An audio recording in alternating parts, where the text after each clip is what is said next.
Vous passez plus de temps à genoux à maudire les pissenlits qu'à siroter une limonade sur votre terrasse? Et si je vous disais que la guerre contre les mauvaises herbes est une guerre que vous ne devriez même pas commencer? Bonjour à tous les passionnés de jardinage qui en ont un peu marre de se casser le dos. Dans cette vidéo, je vais vous révéler comment j'ai complètement arrêté de me battre avec les herbes indésirables. Et surtout, je vais vous partager mes 3 méthodes de paresseux préférées qui fonctionnent vraiment pour que vous puissiez enfin profiter de votre jardin au lieu de travailler pour lui. Restez bien jusqu'à la fin, car la 3e méthode a complètement changé ma vision du jardinage et pourrait bien changer la vôtre aussi. Pendant des années, j'étais comme tout le monde. Binette à la main, dos courbé, je menais une croisade sans fin contre tout ce qui osait pousser sans ma permission. Chaque week-end, c'était le même rituel. J'arrachais, je grattais, je suais. Et la semaine suivante, elles étaient de retour, plus nombreuses, plus fortes, comme si elles se moquaient de mes efforts. C'est là que j'ai eu une révélation. Et si le problème, ce n'était pas les mauvaises herbes, mais ma façon de les voir?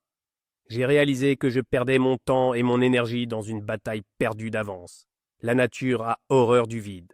Chaque fois que je laissais 1 centimètre de terre nue, elle s'empressait de le couvrir. J'ai donc décidé de changer de stratégie. Au lieu de combattre la nature, j'ai appris à travailler avec elle. J'ai arrêté de chercher à avoir un sol stérile et j'ai commencé à penser comme un écosystème. Et croyez-moi, mon dos et mon temps libre me remercient tous les jours.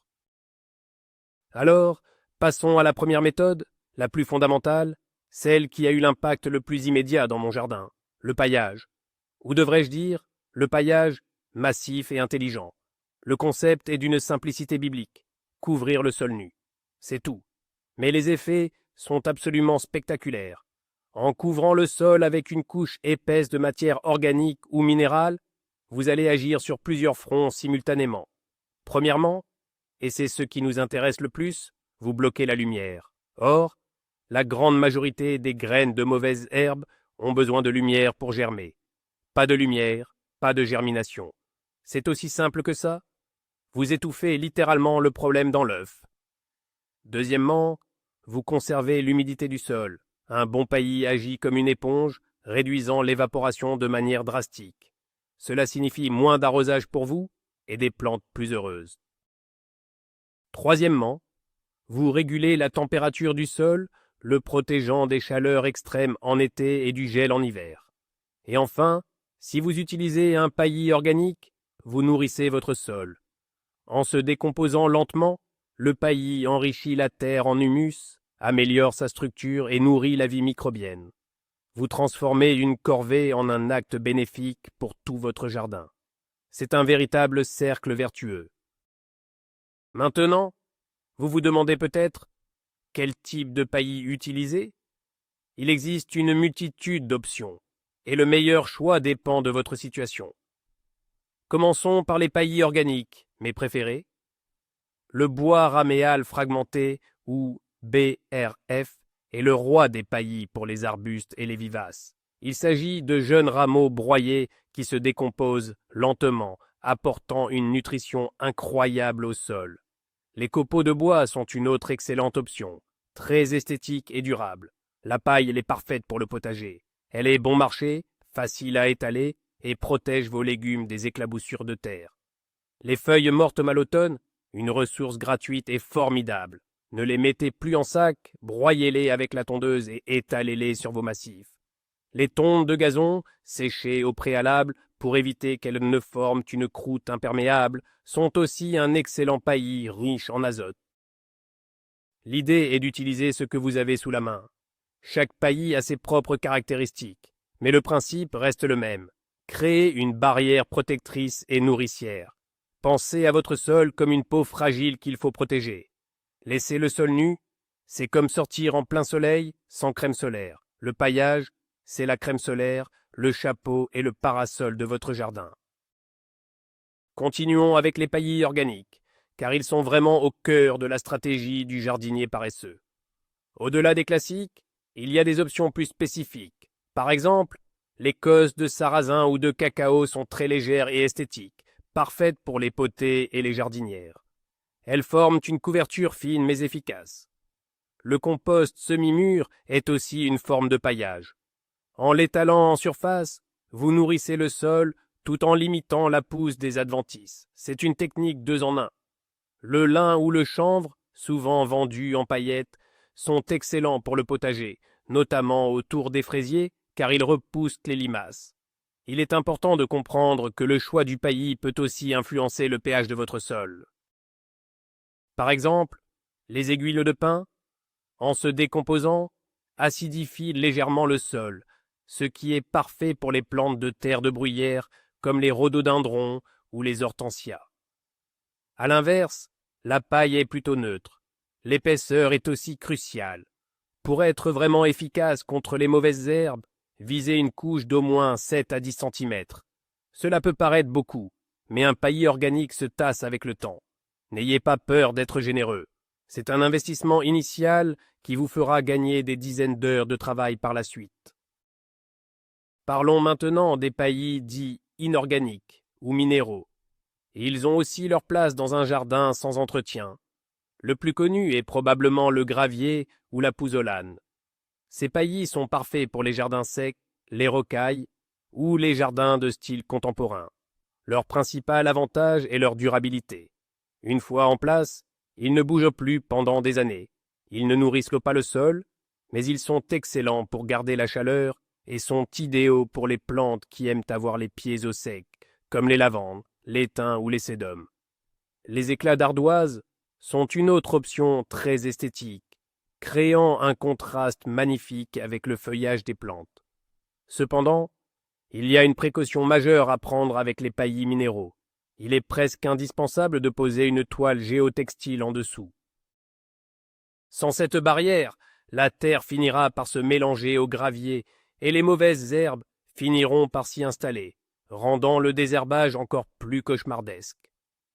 Le paillis minéral est donc une solution plus radicale, moins vivante que le paillis organique, mais extrêmement efficace dans les bonnes conditions et pour des zones spécifiques comme les allées ou les contours de la maison, où l'on veut une propreté impeccable avec un effort nul sur le long terme.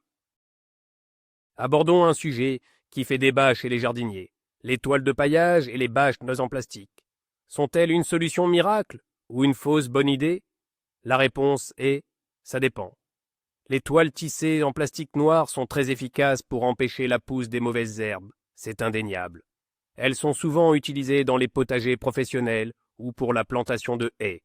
Elles permettent de gagner un temps fou au démarrage. Cependant, elles ont des inconvénients majeurs.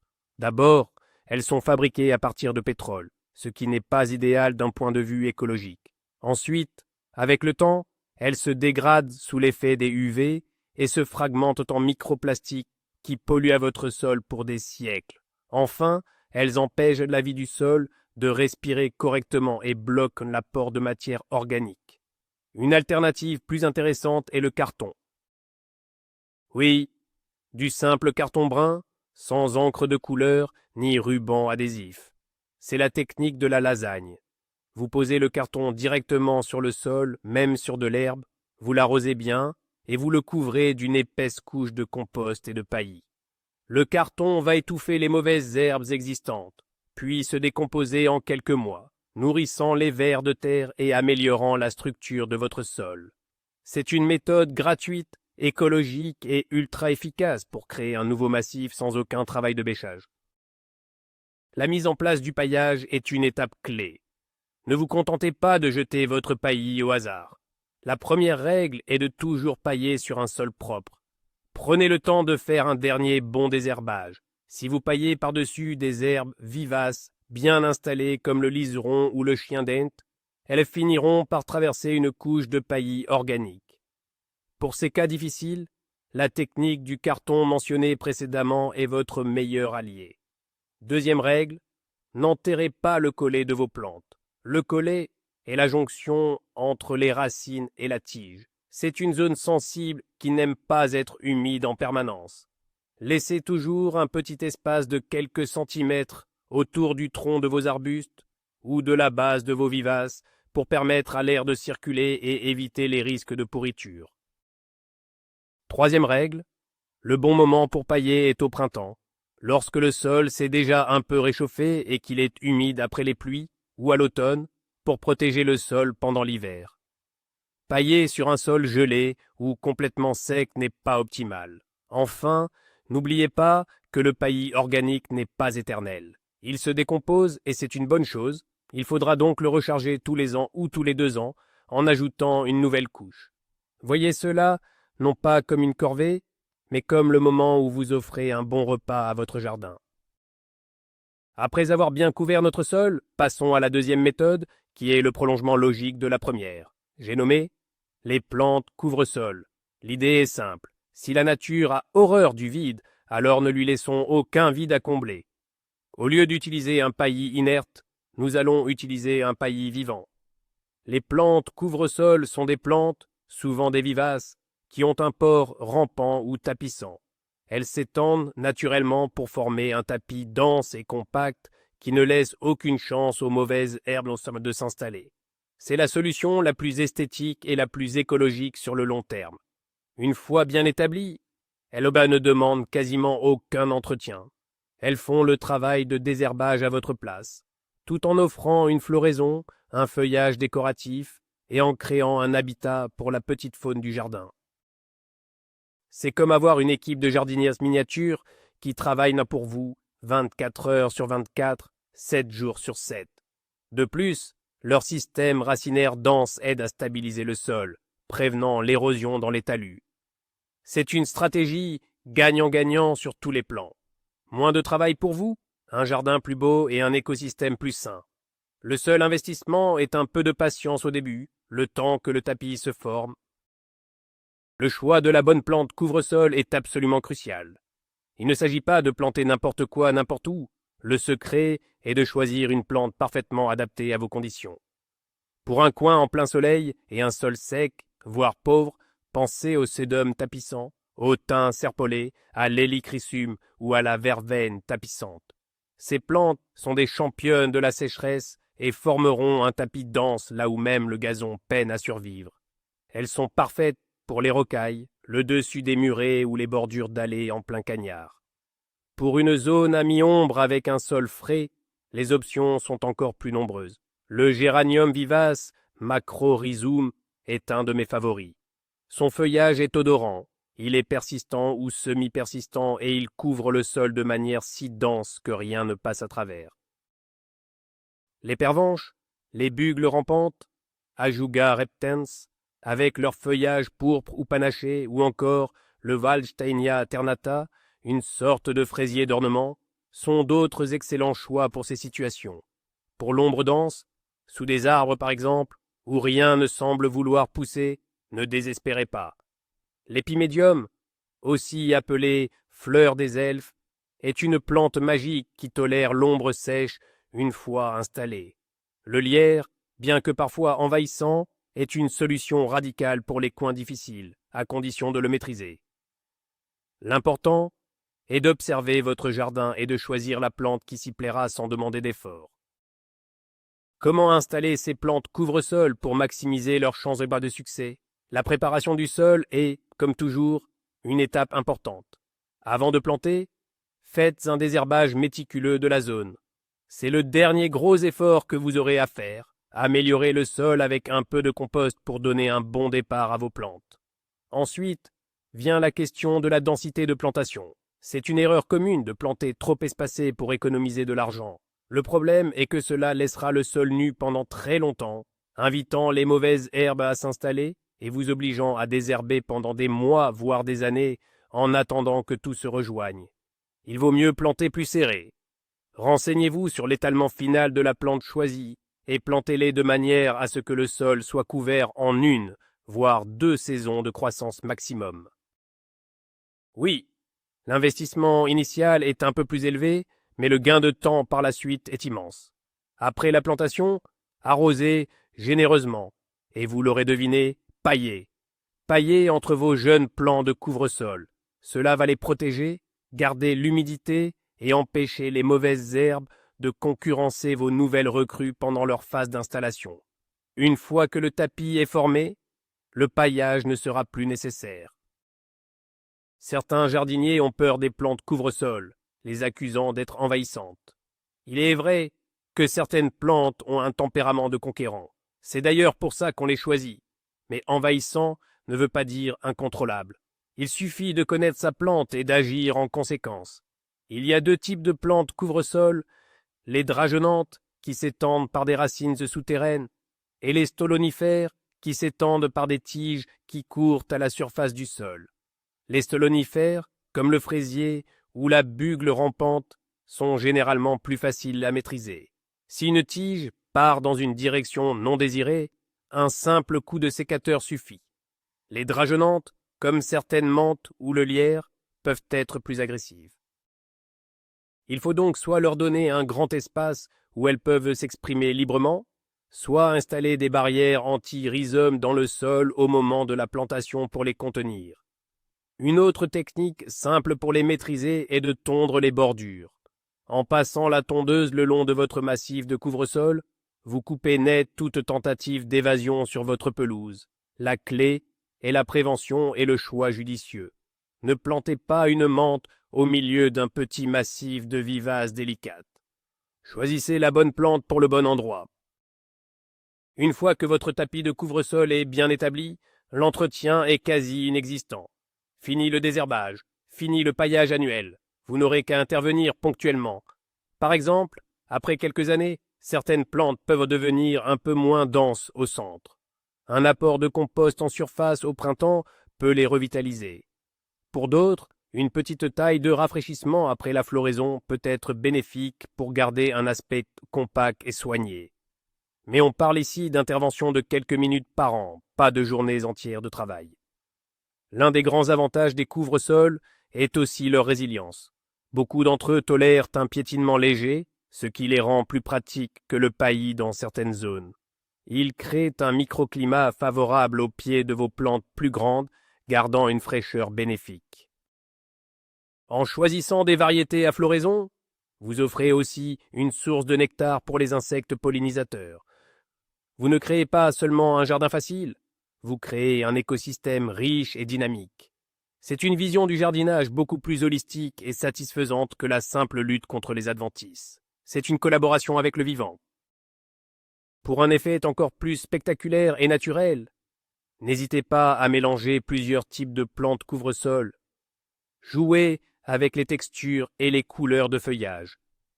Imaginez un tapis d'ajuga pourpre à côté d'un Lysimachia numularia aurea au feuillage doré.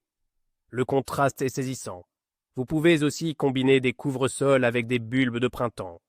Les perce-neige, les crocus ou les scies perceront à travers le tapis de vivaces au début du printemps pour une première touche de couleur, puis leur feuillage disparaîtra, laissant toute la place au couvre-sol pour le reste de la saison. C'est une façon d'avoir plusieurs saisons d'intérêt dans un même espace.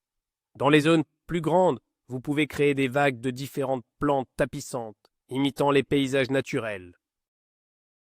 L'important est de choisir des plantes qui ont des besoins similaires en termes d'exposition et d'arrosage, et une vigueur comparable pour qu'aucune ne prenne complètement le dessus sur l'autre.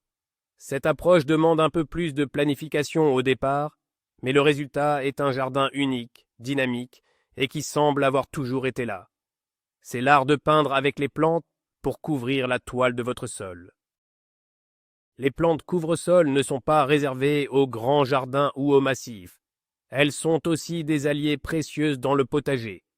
Au lieu de laisser le sol nu entre vos rangs de légumes, vous pouvez semer un couvre-sol annuel comme le trèfle blanc. Le trèfle va non seulement étouffer les mauvaises herbes, mais en tant que légumineuse, il va aussi capter l'azote de l'air et le restituer au sol, fertilisant ainsi gratuitement vos légumes. C'est une technique de base en permaculture. Vous pouvez aussi utiliser des plantes comestibles comme couvre-sol. La capucine rampante, par exemple, couvrira rapidement une grande surface et ses fleurs et feuilles sont délicieuses en salade. Certaines variétés de courges coureuses peuvent aussi jouer ce rôle, leurs larges feuilles créant une ombre dense qui limite la germination des adventices. Au pied de vos plants de tomates, vous pouvez planter du basilic. Il ne couvrira pas complètement le sol, mais il occupera l'espace et créera une association bénéfique.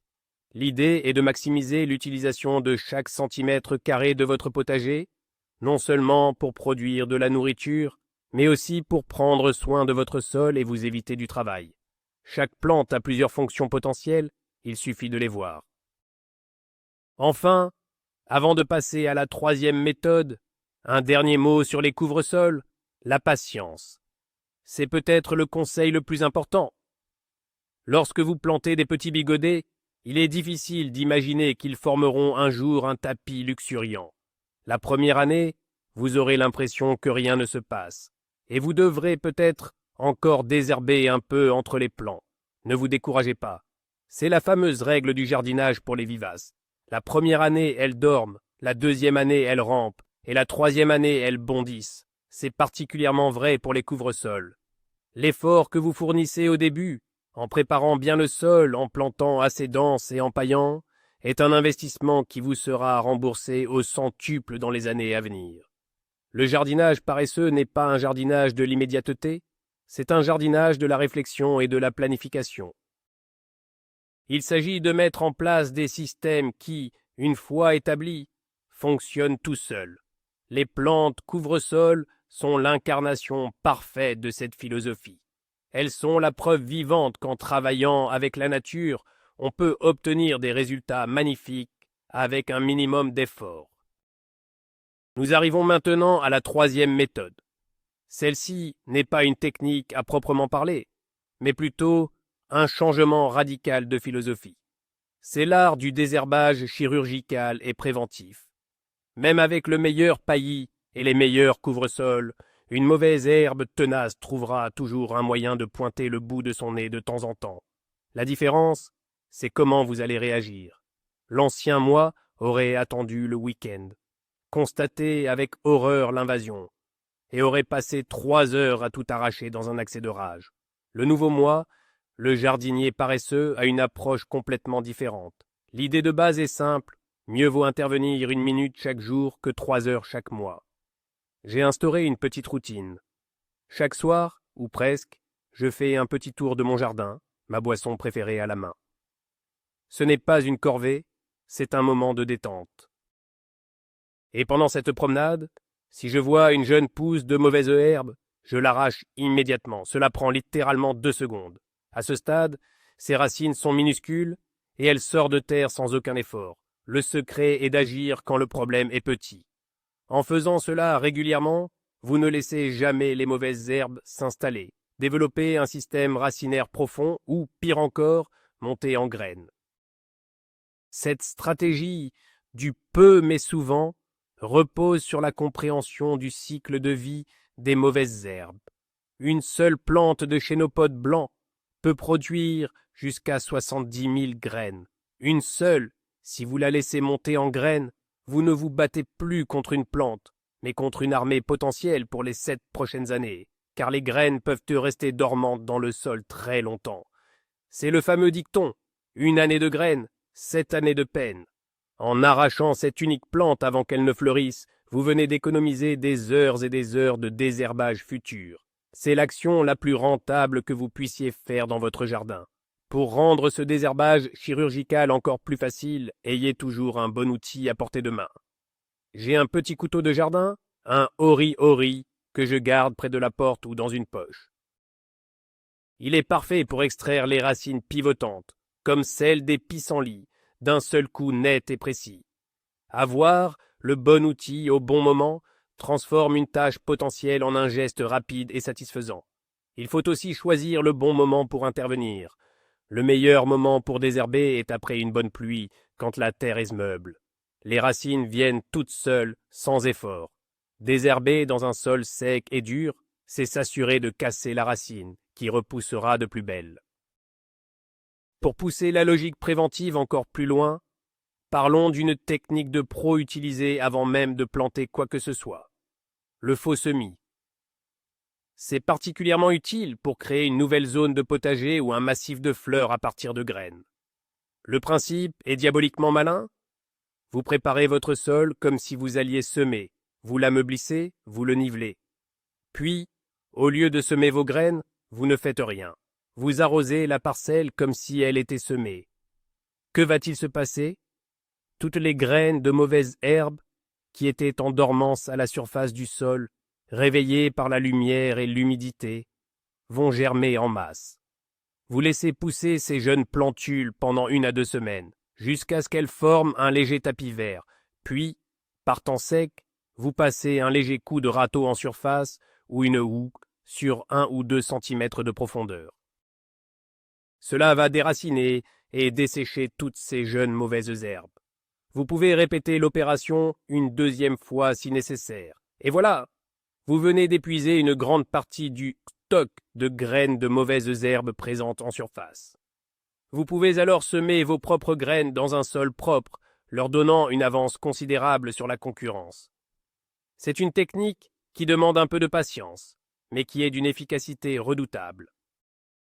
Dans les cas extrêmes, pour nettoyer une zone complètement envahie par des herbes très coriaces comme le chien d'Inde, il existe une méthode radicale mais écologique, la solarisation ou l'occultation.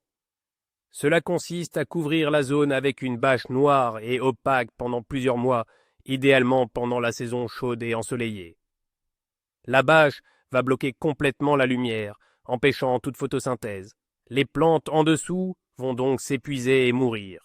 De plus, la chaleur qui va s'accumuler sous la bâche va littéralement cuire les graines et les racines en surface. C'est une méthode de jardinier paresseux par excellence. Vous posez la bâche, vous la fixez bien avec des pierres ou des piquets, et vous l'oubliez pendant 6 mois à 1 an. Quand vous la retirerez, vous trouverez un sol incroyablement propre, meuble, et plein de vers de terre qui auront adoré cet abri humide et sombre. Vous n'aurez fourni aucun effort physique, à part la pose de la bâche. C'est une solution parfaite pour démarrer un nouveau projet de jardin sur une ancienne pelouse ou une friche, sans utiliser le moindre produit chimique et sans se fatiguer à bêcher. C'est la version lente mais garantie du bouton Reset pour une parcelle de votre jardin. Enfin, la dernière étape de cette 3e méthode, la plus libératrice, est d'apprendre à accepter et même à apprécier certaines mauvaises herbes. Le mot lui-même est problématique. Une mauvaise herbe, c'est simplement une plante qui pousse à un endroit où le jardinier n'en veut pas. Mais beaucoup de ces plantes spontanées ont des qualités insoupçonnées. Le pissenlit, par exemple, a une racine pivotante profonde qui décompacte les sols lourds et fait remonter les minéraux des couches profondes.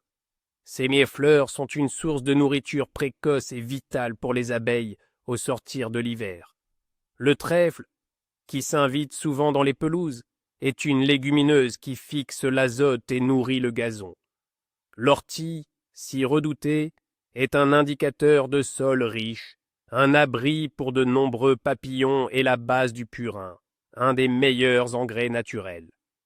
J'ai donc appris à être plus sélectif. Je ne cherche plus à éradiquer toute plante spontanée. Je me pose la question, est-ce que cette plante me dérange vraiment?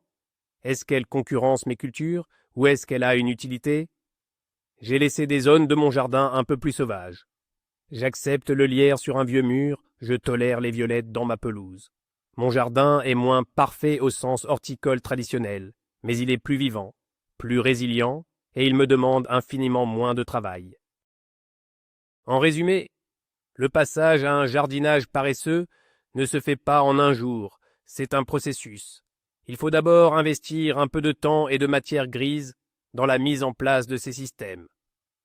Commencer par un paillage épais et de qualité est la première étape, la plus simple et la plus efficace pour voir des résultats rapides. C'est le fondement de tout le reste. Ensuite, identifier les zones où des plantes couvre-sol pourraient prendre le relais sur le long terme est l'étape suivante. C'est un investissement pour l'avenir, la création d'un jardin qui se gère tout seul. Enfin, adopter cette nouvelle mentalité de prévention, d'intervention minimale mais régulière et de tolérance, est ce qui cimente le tout. C'est l'abandon de la lutte au profit de la collaboration.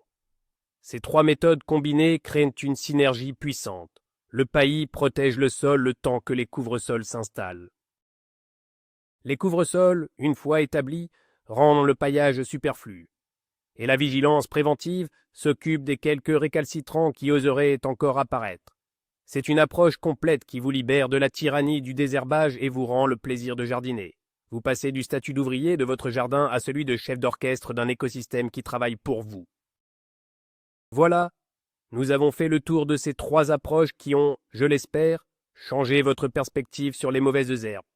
Pour résumer, la première clé est de ne jamais laisser le sol nu, en utilisant un paillage généreux. La deuxième est de laisser les plantes travailler pour vous, en installant des couvre-sols adaptés qui formeront un tapis végétal impénétrable.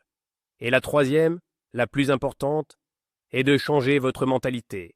Passer d'une guerre d'usure à une gestion intelligente, préventive et tolérante.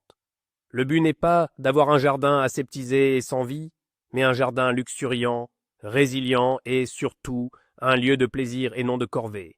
C'est ça, le secret du jardinier paresseux et heureux. J'espère sincèrement que cette vidéo vous a donné des pistes pour vous libérer de la binette. Merci beaucoup de m'avoir écouté jusqu'au bout.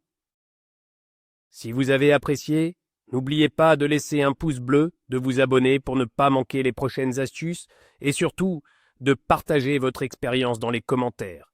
Et vous, quelle est votre astuce secrète ou votre plante couvre-sol préférée pour gérer les mauvaises herbes? J'ai hâte de vous lire. À très bientôt.